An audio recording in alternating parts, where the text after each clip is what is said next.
Robert E. Wilson was 18 years old when he joined the Navy in 1943. He'd never fired a gun. A BB gun. He and many of his crew members had never seen the ocean. I was raised in the Midwest. No water except for a swimming pool. Life aboard the USS Cowpens would rock his sheltered world forever. You're 18, 19, 20 years old. You're immortal. Nobody's going to kill you. You're aboard a USS battleship, that's the way we felt. His ship carried 35 fighter planes that would take off and land on deck. Wilson's job was to protect them. He worked with the crew on a 40mm gun mount to spot enemy planes, load the ammo in the barrels, and fire. And I looked up and I said, my God, here comes one at us.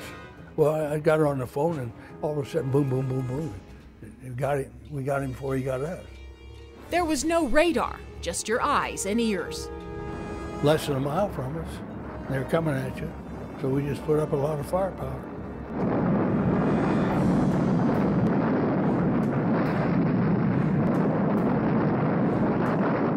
Whether it was our guns that got them, or the one next to us, or ones on the other side, we don't know, but we got them.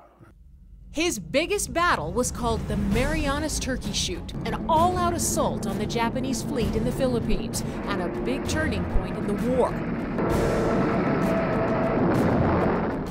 Wilson's carrier traveled behind the big destroyers during 2 weeks of non-stop battle.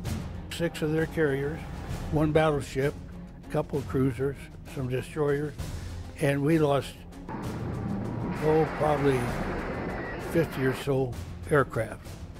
But the USS Missouri shot down 75 planes. That's why they called it the Turkey Shoot. They knocked 400 and some odd planes out of the sky. Wilson kept a diary on board to remind him of how many close calls he's had. We had a dead torpedo hit the ship, and we didn't know about it until we went in the dry dock. We had this big dent in the side. For some reason, it didn't explode. The Japanese made a bad torpedo. He also survived a massive typhoon, strapped in his bunk for 2 days. Can you imagine laying there for 2 days and not being able to go to the bathroom? Can you imagine what that ship smelled like with 1,400 people aboard there? You couldn't get in to relieve yourself. You couldn't walk. The ship was like this, going up and down, around, over on the side, rolling. You'd be up like this. Water's down here, and you're up here in the air on top of a wave. Next thing, you're like that. It's scary. If all the times I was scared, that was probably the worst. Giant waves capsized destroyers and damaged warships.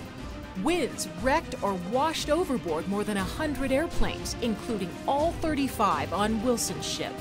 We lost every plane we had. The wind was so strong, about 114 knots.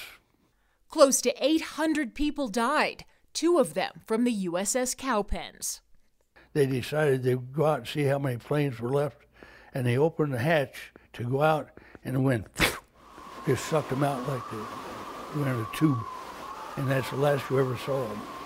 Now 88 years old, living in Arvada with his wife of more than 60 years, Wilson jokes that maybe he is immortal after all. I've lived pretty long, maybe I am. There are many medals, many lifelong friendships, and many lasting memories for a teenager from the Midwest. Hot beer in a rusty can. Hot hot beer in a rusty can. They didn't have any way to cool it out there. You ever been in that part of the country? It's hot. And it's Schaefer's beer from New York. It's about the worst beer I ever tasted. Every single day of his service, both good and bad, 2 years, 9 months, and 13 days. Is something he's proud of today. Well, I'm glad I was there.